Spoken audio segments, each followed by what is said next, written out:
Hey, what's going on, guys? So the charts are going to be very limited here to start the week. Obviously, we are in the month of May. We are also within the week of OPEX, as well as some other events here that could obviously move price throughout the week. We have CPI, 8:30 a.m. pre-market on Tuesday, and then we have for Wednesday we have three Fed speakers. Thursday, we have core PPI, jobless claims, and retail sales in pre-market. And we also have Jerome Powell talking at 8:40 in the morning. Probably going to be talking about the CPI report, I would think. So that could obviously also be something that kind of drives price in the counter trend direction, depending on kind of what CPI does, and then a very quick reversal off of CPI into potentially Thursday, right? So I'm really interested in this week. Reasonings as to why is because the first general narrative that entered in for fear amongst most market participants here throughout quarter one was all of the trade wars and geopolitical tensions happening, specifically here with China. And I find it funny because now we're kind of getting all of that. We're getting all of that out of the way. We're getting a lot of more clarification on kind of what's going on here probably throughout this week. Those deals will be talked about a little bit more in detail, I believe, tomorrow morning.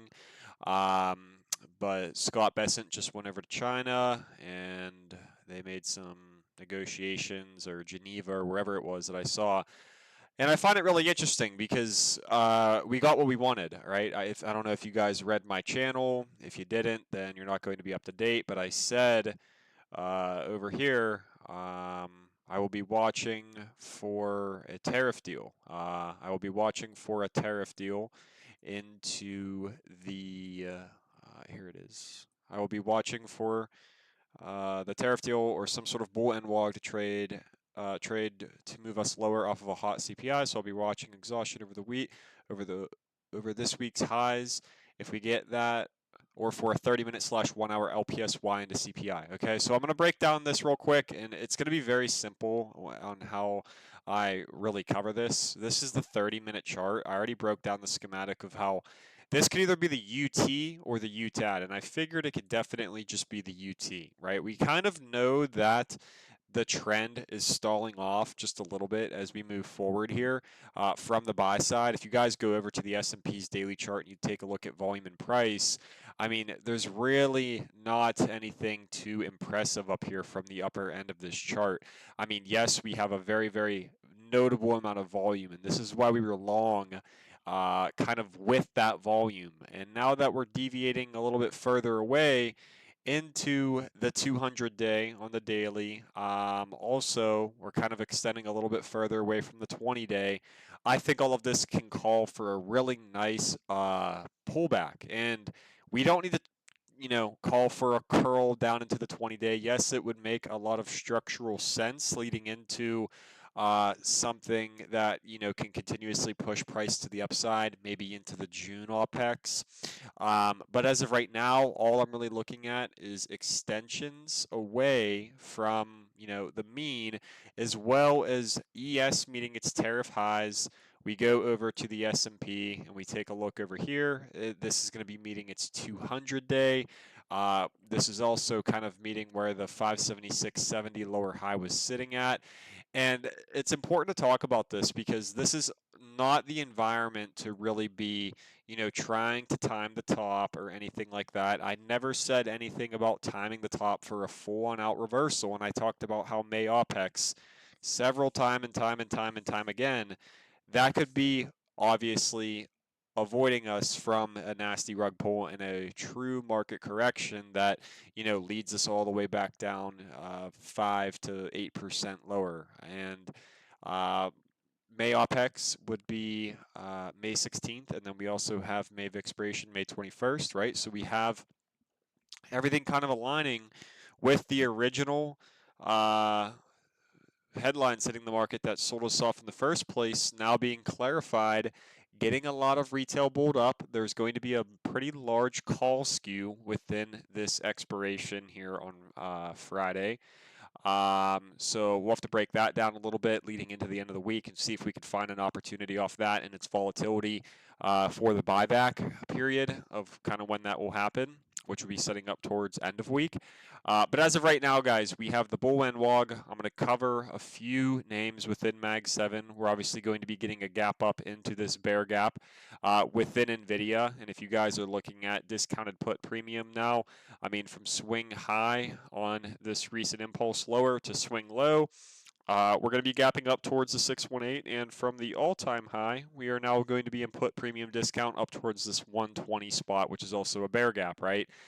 This is also trading within the territory of the deep sea candle low, and we have a slight little gap up here into 125, right? So there's nothing that really says that this is ready for its full-on out downside just yet. Obviously, there was very clear signs of exhaustion that needed to pull back into this minor bull gap for the breakout, obviously. But, you know, we don't really have any true signs of exhaustion, and this is just now creeping back above its April 9th highs. However, it's leading into a spot where a lower high could be very probable, right, on the daily/weekly perspective, right? We have a very large 115 weekly level that is also very notable, which could, you know, lead to a failure sub 115, and now the chart wouldn't be looking so great. So there's a lot of opportunity on our hands as long as we have the patience to wait for what vehicles are going to show off as the best leading after OPEX. I talked about how after OPEX into VixP is going to be the sweet spot in terms of looking for the more probable downside. I am not really interested in calls. Obviously, that could be something I do on a much shorter scale, right? But it's very risky, in my opinion, to be swinging calls repetitively overnight.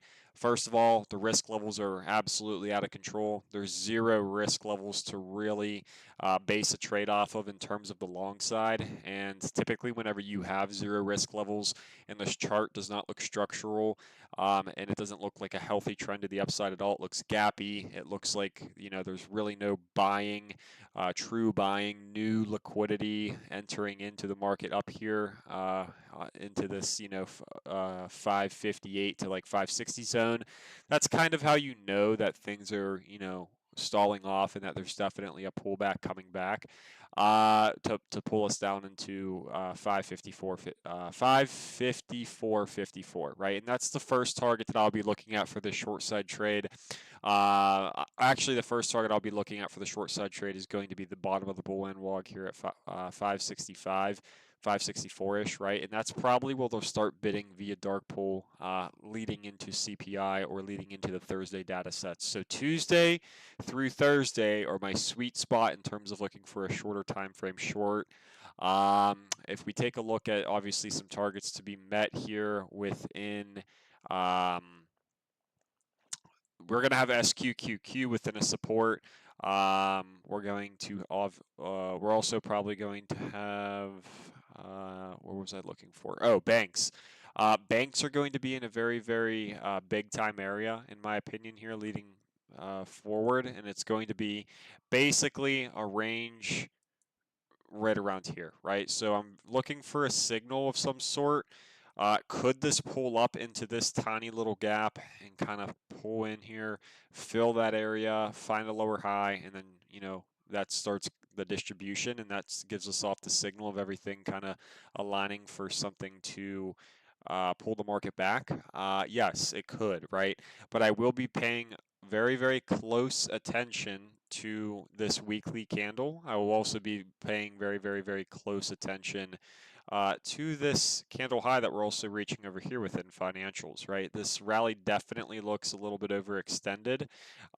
If we can kind of gap our way to the upside, pull back into the previous distribution zone, which was over here, and then we start finding a really nasty rejection off of that towards end of week, maybe, driven by how Powell talks or any of those speakers talk, or some sort of headline hits and banks start to really get hit. That's how we know that there's definitely distribution happening. If we go over into some of the equity within that sector, we can see how like Schwab is playing back with that high where we had very absurd volume off of that spot. Obviously, targets were met for Schwab as far as what I was looking for here for the downside. However, it is a very, very interesting looking chart because this has been a higher high distribution that has been going on for a very long, prolonged period of time, right? And I find it very interesting as to how all of these higher highs are being sold off. And this most recent high had a very large amount of volume behind it. So we're getting just above that high now. We closed the candle ever so slightly beneath that high, and we're also pushing back into this zone, this previous distribution zone that we've been talking about for a while from the previous, from the banking crisis that we had in 2022, right? So very, very, very interesting spot within Schwab, in my opinion, here to maybe find some sort of big perspective UTAD and whatnot.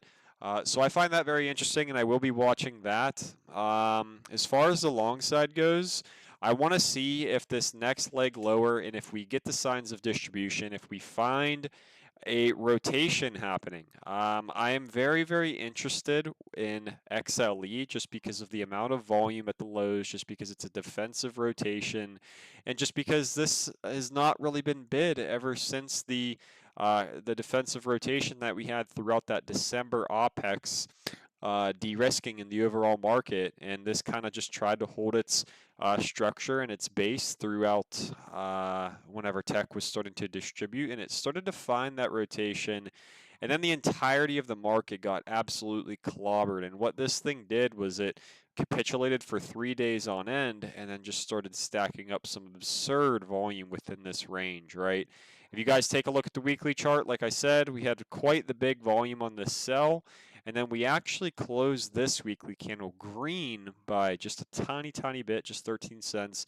But we put in an absurd amount of volume, and that weekly wick actually retested. And now we're pressing up against that weekly wick with 1, 2, 3, and 4 inside bars. That is off of this previous support, turn resistance, and potentially a break and base failure, which would lead us to believe that this would be a terminal shakeout. So could this be an absolutely monstrous spring on the weekly chart? Yeah, it 100% could. So I'm very interested to see what XLE does around this 83.65 to 83 flat level. That's about the only long side idea I have in regards to kind of linking with the distribution happening within the market. If we go over into the indices, and I'm going to talk about this real quick. Basically, what I'm looking at is exhaustion off of this gap up. They start bidding lower within the NWOG, and maybe we get an extension, yet no structural pull into that bull gap, and it kind of just starts extending itself further and further away from the NWOG leading into CPI on Tuesday. So hopefully we kind of get our gap and go scenario, and it starts to really exhaust at the highs, and then we get a hot CPI. That would be the UTAD. Maybe it starts failing these levels, and then maybe we get an LPSY for the entirety of the NWOG fill here that's in store for Thursday, right? That's basically what I'm looking at in regards to like if this were to set up a distribution schematic. Now, if it were to set up some sort of accumulation schematic, then I would be very, very interested to see if we go over to the S&P. I'd be very interested to see what happens as we fill that NWOG. Is there going to be a buyer that has a lot of, commitment behind, protecting his ground here above possibly the election gap high? I'm sorry, not election gap. The tariff gap high, which is 564.52. So the 565 spot's going to be a very big level. Another big level that we're going to be dealing with here on the daily chart is just going to be this daily resistance or this previous week high up at 570.31. So If we get a little bit of exhaustion from the highs and then we get beneath this level and start finding smaller time frame lower highs beneath the previous week highs, that would be a very good trade to then go fill the bull end log. And this is from 570.31 all the way down to 564.61. So that's about a $6 reward, $5 reward with about $1 of risk on the line here, maybe $2 of risk. So it's well over a 2-to-1 risk to reward, shorter perspective type of trade going on over there. As far as UVXY goes, I'm very interested in using this as a gauge. Basically, what we're looking at is an entrance into this bull gap. If we go over to the regular volatility index, we could see how this is pushing into the sweet spot that I would have liked it to been in. Sub 20, filling the entirety of this gap.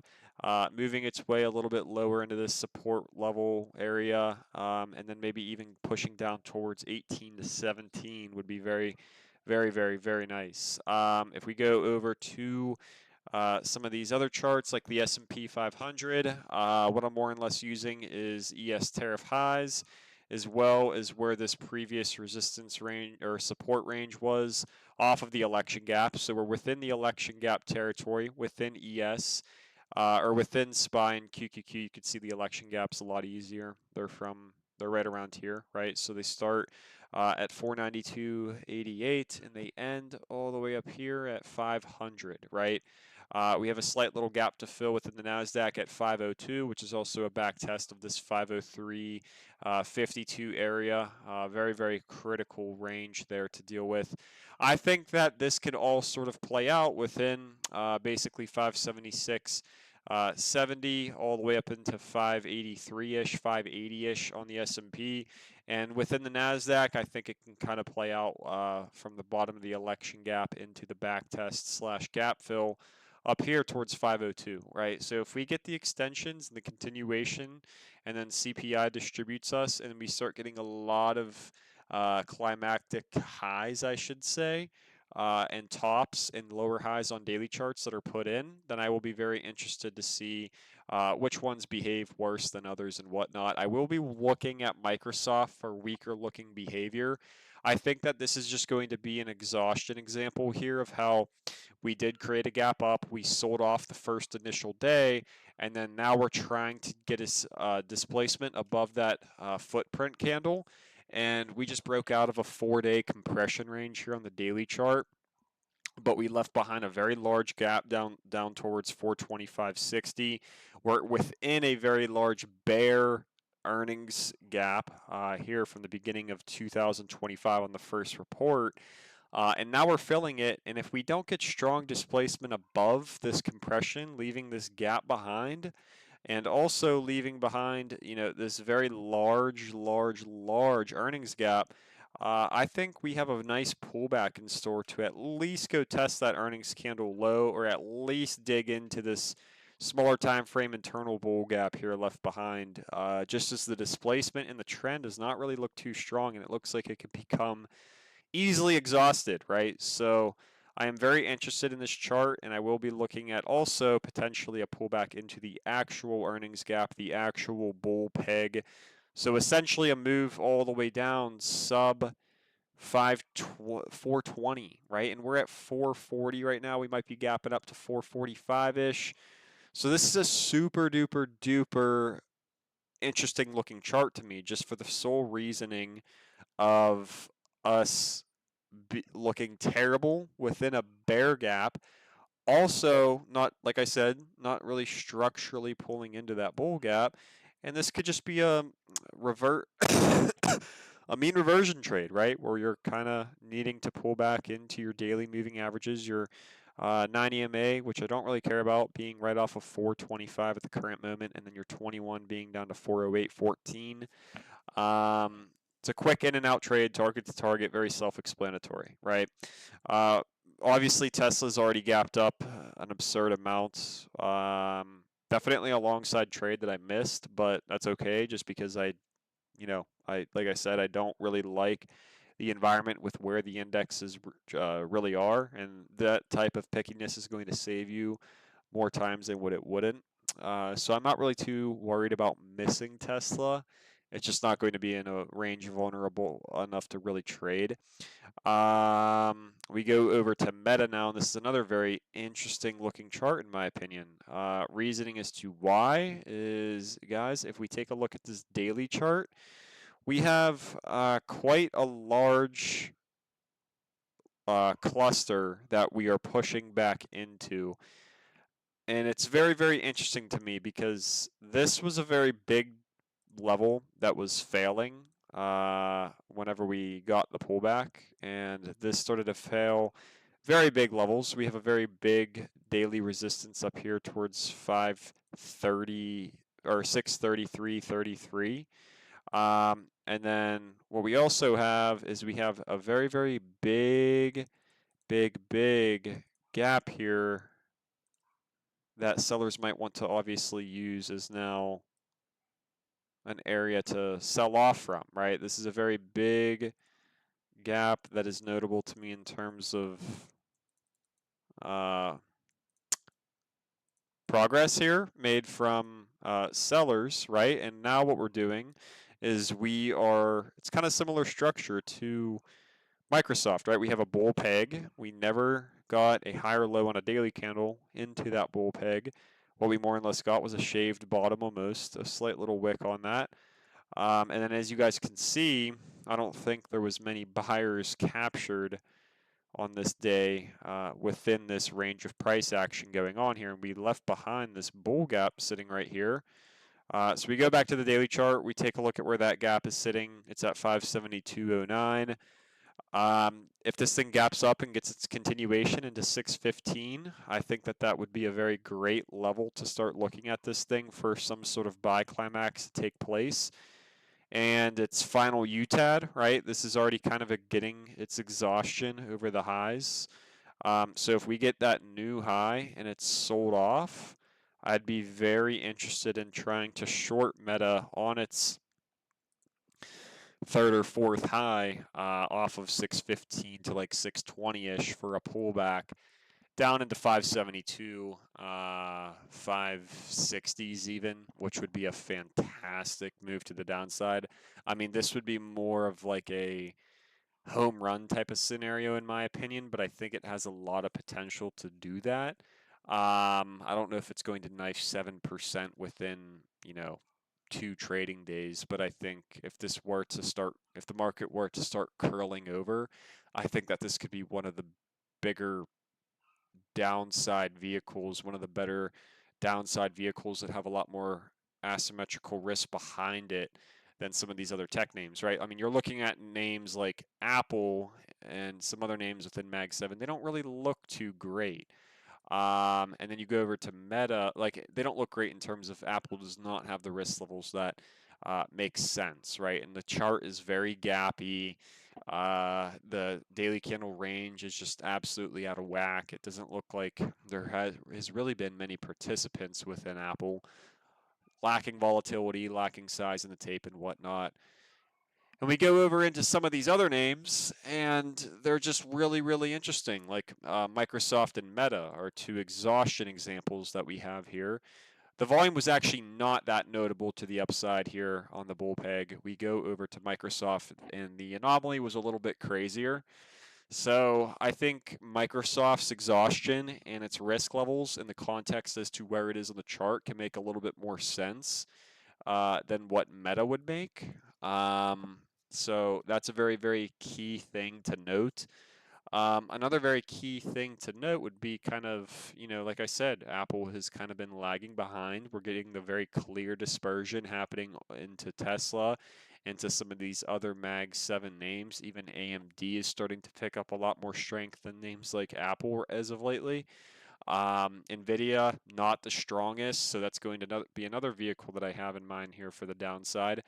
115 on NVIDIA is a very large level to lose. This can get some sort of like UTAD into the gap fill it, fail it, LPSY sub 115, target to target trade down to 108.92, 109-ish. I do think 109-ish is a very, very easy target to be met here, especially if buyers are not committing to 115, and then we do get slippage beneath 115, and then that becomes a breakout failure. This would easily move down to 109. So a lot of this is going to be a very big waiting game. You guys can do you. If you guys want to be long, you could be long. I am being very careful and really not messing with putting a lot of risk on in terms of, giving back profits from previous months. I just don't think it's really worth it at all. I don't think that there's anything in the market that's super, super worth trading right off the bat to start the week. I think a little bit more of a story needs to be told in regards to the Mag 7 market. And I will be also watching banks like I talked about.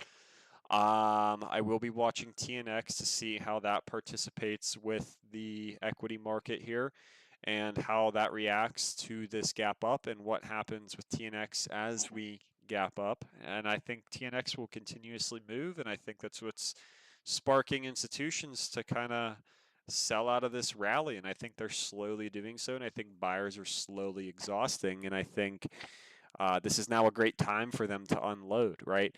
I will be watching Ford off of this path of least resistance. High, tight price, really nice 3-day inside bar pattern here. Really nice, strong weekly close above this weekly former resistance over here. This is also off of a bull gap.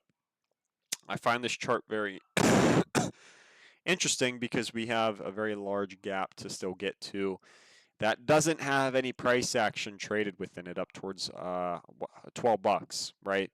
And we have a lot of resistance overhead, and I think a lot of this is fully absorbed, and there's some very large weekly volume anomalies here from the bottom end of the chart. Maybe I can take a gap and go type of setup here on Ford this week. It's not really going to be my favorite type of trade.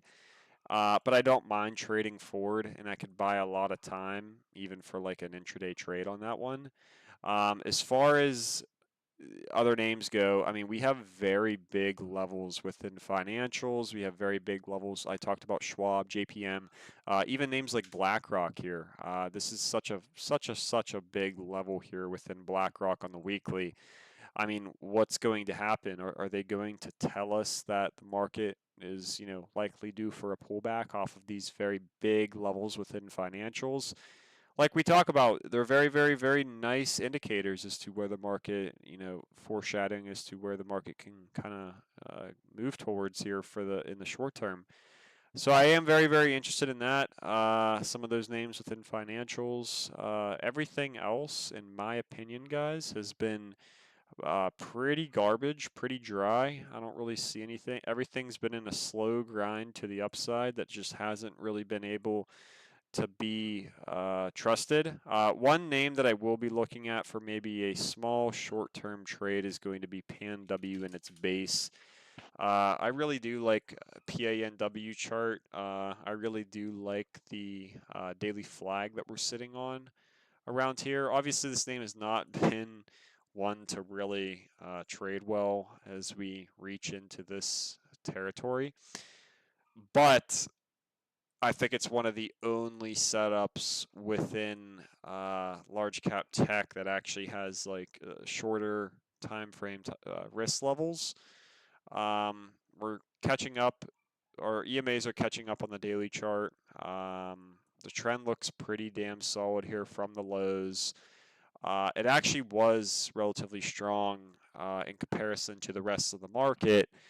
And we're getting really healthy compression as, SPY exhausts, right? So I don't know how much this one's going to really be gapping up, but I will be interested just to see how PANW behaves. And if it doesn't get a crazy gap up, I can maybe think about pulling the trigger on something like this. I mean, it is up 2% here on the 24-hour trading, but I'm going to add it just as a side watch. We'll see how it plays out. I don't really know. We'll see.